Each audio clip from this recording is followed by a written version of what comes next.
প্রতিনিয়ত আপনারা ভিডিওর মধ্যে দেখেন যে আমি এই পানির পাত্রটির মধ্যে পানি দেই। তো এইটা কিভাবে আমি তৈরি করলাম এই বিষয়টা আমি আজকে আপনাদেরকে জানাবো।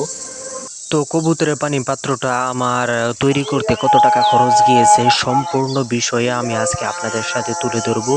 চলুন বেশি কথা না বাড়িয়ে ভিডিও শুরু করা যাক। ডিজিটাল কৃষি খামার চ্যানেল কৃষি জগতে দৃষ্টান্ত স্থাপনকারী এক অনন্য পরিবারের নাম কারি রমজান আলী পরিচালিত, মোহাম্মদ আবু বকর সিদ্দিক প্রতিষ্ঠিত ইউটিউব জগতে আলোড়ন সৃষ্টিকারী ইউটিউব চ্যানেল ডিজিটাল কৃষি খামার আলো ছড়িয়ে যাচ্ছে বিশ্বময়। তো এখন আপনারা যে দেখতেছেন আমি রাত্রিবেলা এটা আমি তৈরি করেছি, কারণ হচ্ছে যে সারাদিন রাজমিস্ত্রির বাড়িতে বিল্ডিংয়ের মধ্যে কাজ করছিল।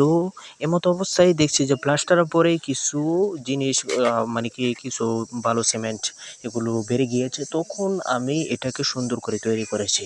তো প্রথমেই তো এভাবে তৈরি করা যায় না, প্রথমে আমি মাটির ফ্রেম তৈরি করে নিয়েছি। মাটির ফ্রেম তৈরি করে এর উপরে লেপ দিয়েছি, নিচে কোনো ইটও ব্যবহার করিনি।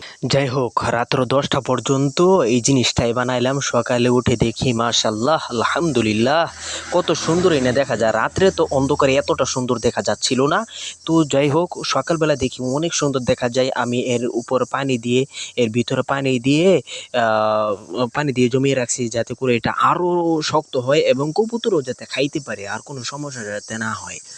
তো এটার আমি এমন একটি সিস্টেম করেছি যে বোতল কেটে বোতলও আমি এক সাইড দিয়ে চারি সিস্টেমে দিয়ে দিয়েছি, যাতে করে যে পানিগুলো সুন্দর করে আমি বের করতে পারি। তো এখন যে আপনারা যে দেখতেছেন যে আমি কবুতরগুলোকে খাদ্য দিচ্ছি, তারা সুন্দর করে আমার হাতে আইসা খাবার খাচ্ছে।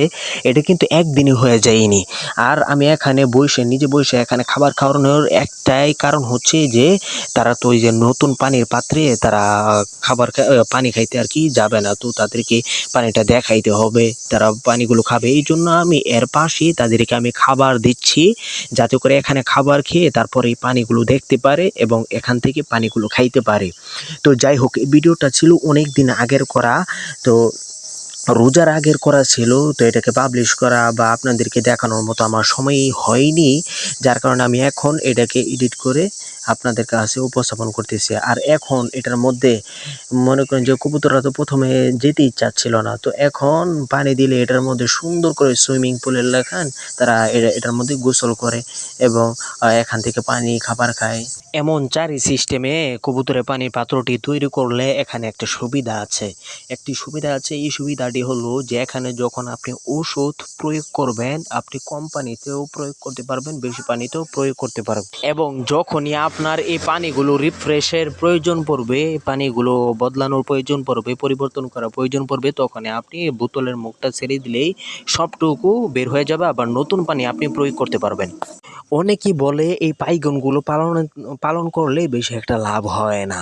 আমি তাদেরকে বলবো লাভ কিভাবে হবে? সব টাকা যদি আপনারা খাবারের মধ্যেই খরচ করে ফেলেন, তাহলে আপনার লাভ কিভাবে হবে? আপনার বাচ্চা একজোড়া বাচ্চা বেচবেন আপনি 300 থেকে 350 টাকা।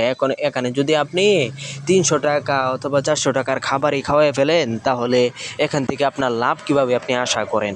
তো খাবার দিতে হবে 2 বেলা, সকাল এবং বিকাল 2 বেলা আপনাকে খাবার দিতে হবে। আর মাঝখানে যদি আপনি চান কিছু রাইস আপনি কবুতরগুলোকে দিতে পারেন।